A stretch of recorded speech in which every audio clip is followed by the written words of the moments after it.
There is one commodity on Earth that you can carry $10 million of inside your own body, and no scanner at any airport will ever find it. It is small. It is legal in the country you buy it in. It is illegal in most of the countries you sell it in.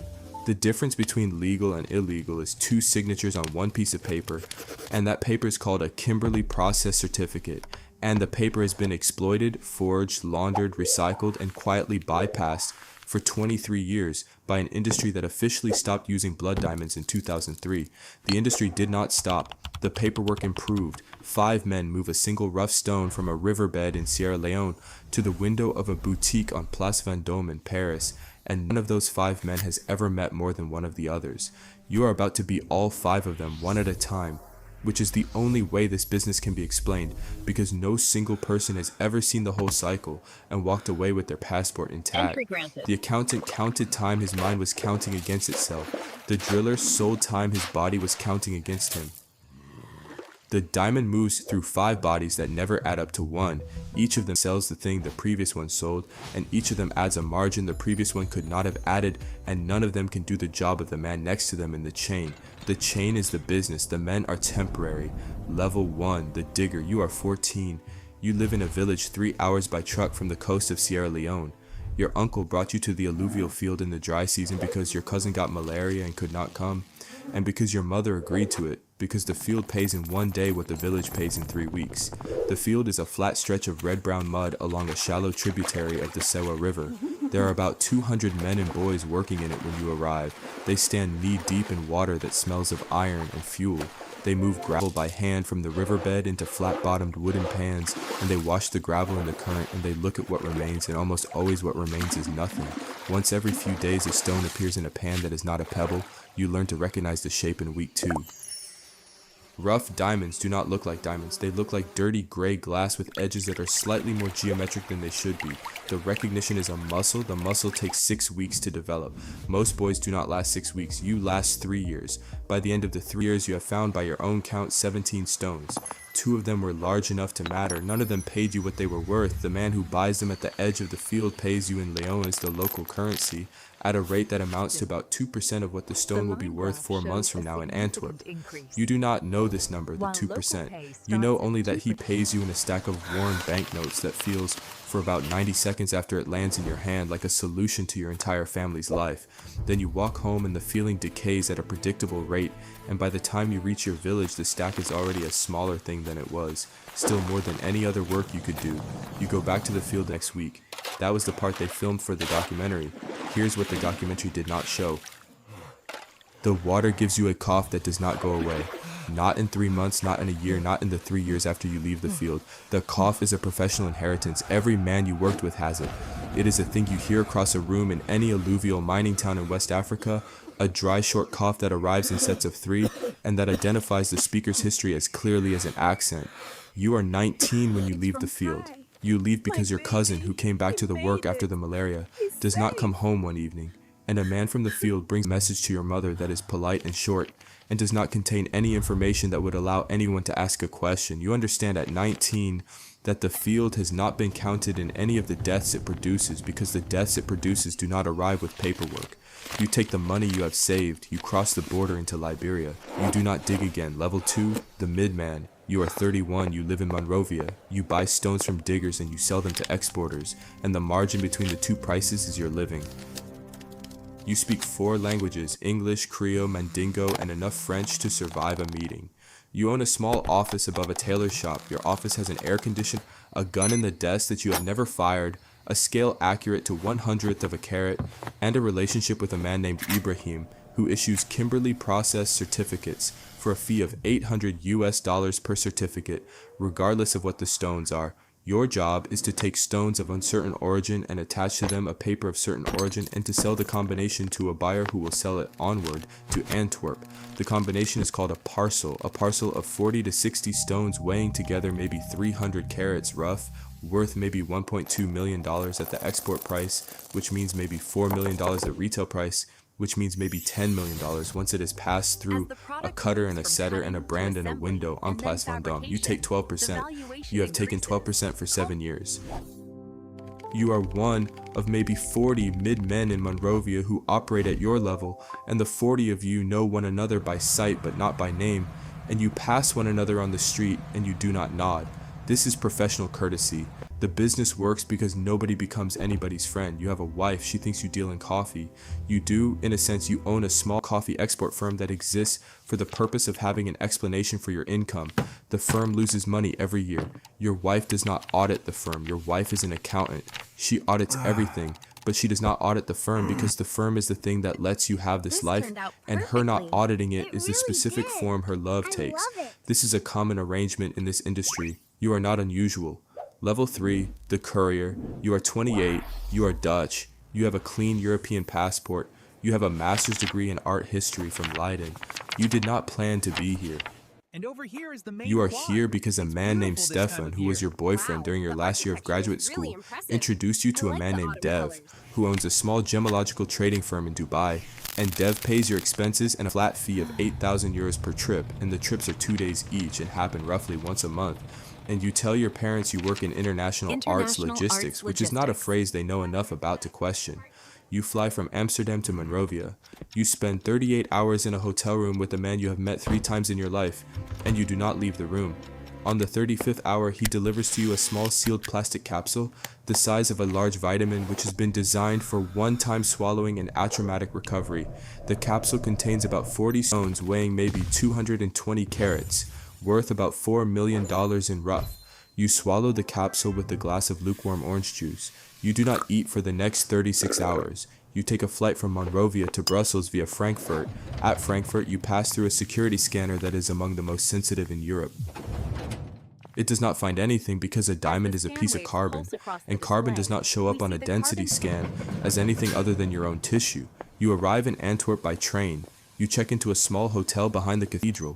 You wait. You recover the capsule at approximately hour 38. You deliver it to a man who opens the door on the 4th floor of a building on Hovenierstraat without asking your name. You are paid in cash. You go home. There is a tick under your right eye that appears only in the presence of a uniformed officer. It started during your 3rd trip. It is small, a single muscle twitch that lasts maybe 200 milliseconds, and that nobody has ever noticed because nobody looks at your face with that kind of attention. You have noticed it in mirrors in airport bathrooms. You have tried to stop it. You cannot. Your body has learned to react to uniforms in a way your face has not given you permission for. This, in the professional vocabulary of your profession, is called telegraphing.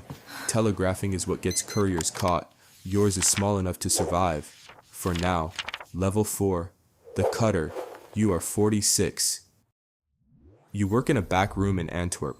Your workshop is 3 streets from the main Diamant Quartier, but it is not a part of the main Diamant Quartier, because the main Diamant Quartier is for dealers, and you are not a dealer. You are what the industry calls a specialist cleaver and polisher, and your specialty, which is unwritten and undocumented, is taking rough stones whose paperwork is either forged or creatively arranged, and converting those stones into polished diamonds whose origin is no longer a question anyone can meaningfully ask, because a polished diamond does not carry its history the way a rough stone does. A polished diamond is, in a sense, born again. This is not a metaphor. This is an accurate description of the paper trail.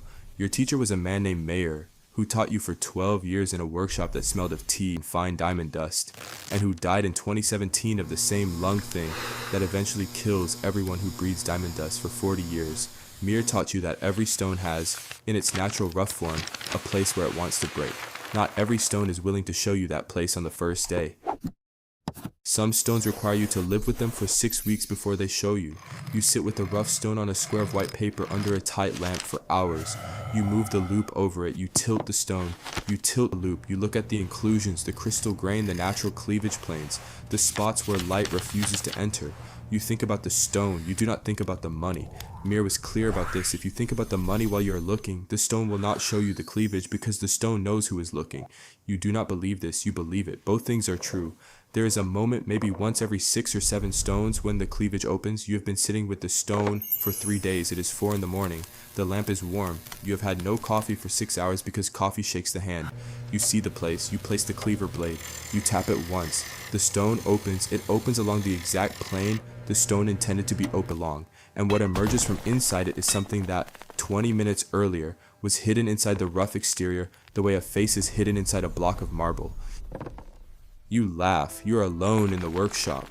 The laugh is small and quiet, and it is not about the money, and it is not about mastery. It is the laugh of someone who has just participated in a conversation with a 3 billion-year-old piece of carbon, and whose move in the conversation was the correct one. You will not describe this laugh to your wife, who would not understand, not because she's not smart, but because the experience is not translatable into the language of people who work with other things. Your left eye reads weaker than your right eye now by about 0.3 diopters. It is the loop eye. It has been doing short focus work for 26 years. The ophthalmologist asked you last year what you do for a living, and you said you work with small, precise objects, and she nodded the way doctors nod when they have already decided not to ask a follow-up. Your back aches in a specific band across the lower ribs that you associate with the angle of the workbench. Your hands, against Mir's warning, have begun to tremble slightly in the early morning before they have had their first hour of work. You have not yet told your son, who is 21 and who is studying gemology in Tel Aviv, that the tremble is likely permanent. He will learn. If he stays in the craft, he will learn. Level 5, defense. You are 61. You own a shop on Place Vendôme in Paris. The shop sells one kind of thing, polished diamonds and finished settings, sold to a clientele whose names you do not write down. You have been in this shop for 23 years. Your grandfather was in this shop before you. The building has been a jewelry shop since 1887. The shop is on every visible level completely legal. Your paperwork is immaculate. Your accountant is one of the 3 best in France. Your Kimberley process certificates are all filed, valid, and traced back to suppliers in Antwerp and Tel Aviv who themselves have impeccable paperwork. You could open every drawer of this shop in front of the French tax authority and nothing would happen. And this has in fact been done twice and nothing did happen. This is the entire point of the business model. You have become completely clean by buying from one person who buys from one person who buys from one person who buys from the man in the back room, who buys from the Dutch courier who buys from the midman in Monrovia, who buys from a 14-year-old with a cough on the Sewa River. The distance between you and the 14-year-old is 6 handshakes. You have never met any of the 5 people between you and him. You could not pick any of them out of a photograph. The paperwork erases the distance, and the erasure of the distance is not a glitch in the system. It is the system. You are not a criminal. You are a retailer. A couple walks into your shop on a Tuesday afternoon. They are in their early 30s. He is a software engineer from San Francisco. She is a dermatologist from Lyon. They are getting married in October. They choose a 2-carat solitaire, cushion cut, D-color, VVS1 clarity, set in platinum. They pay 68,000 euros for it. You wrap it in a small velvet pouch and hand it to them with both hands in a short bow you learned from your grandfather. They walk out of the shop into the afternoon light on Place Vendôme, and they are happy, and the happiness is real, and the ring on her finger is real, and none of that is a lie. The lie, which is not yours, lives 6 handshakes back on a river you will never see. Here is the part that is not in any marketing. You know exactly how your shop's supply chain works. You have known for 30 years. You are not confused about it. You are not in denial about it. You made an arrangement at 29 with the set of facts that were on offer. And the arrangement was this: the chain exists, the chain will exist, whether you are in the last link or somebody else is. The boys on the river will exist either way, and the shop on Place Vendôme will exist either way. And the only actual lever available to you is whether you behave decently inside the link you occupy. You pay your staff well. You donate heavily to 2 West African health charities that you chose precisely for their relevance to your supply chain. You treat your customers honestly about the cut and clarity of the stones, if not about their full genealogy. The decency is not a lie. The decency is also not sufficient. It's between a C and a D. Both of those things are true at the same time, and you have made the peace any adult can make with holding 2 true things at once. The couple leaves. The bell above the door does that small, clean note that it has done since 1887. A man in a dark coat comes in behind them to browse. He will not buy today. You recognize his profile from the Monday before. You smile the small smile. Your wife is upstairs. She's making tea. You can hear the kettle. It is 4 in the afternoon in Paris, and the sun is at the angle that Place Vendôme is famous for, and the city is doing what Paris does in April. And somewhere on the Sewa River, a boy is pulling a pan out of water, and the 2 facts are connected by a chain of handshakes and papers and flights and capsules and a loop at 4 in the morning in Antwerp. And the chain holds, and the chain will keep holding until the price of connectivity becomes higher than the price of obscurity, which it has not yet, and which you do not expect it will in your lifetime. The ring is on her finger on the plane back to San Francisco. She is asleep. Her hand is on her husband's arm. The stone catches the reading light above the next row. The stone is 3 billion years old. 3 years ago, it was a piece of gray carbon in a pan in a river in Sierra Leone. 8 months ago, it was 40 stones in a plastic capsule inside a Dutch art historian at Frankfurt Airport. 6 months ago, it spent 3 days on a square of white paper under a warm lamp while a man in Antwerp watched it the way men used to watch oracles. 3 months ago, it sat in a safe under the floorboards of a shop on Place Vendôme. Today, it is a promise. All of these things are the stone. None of these things is on the certificate. The next man doesn't move anything physical.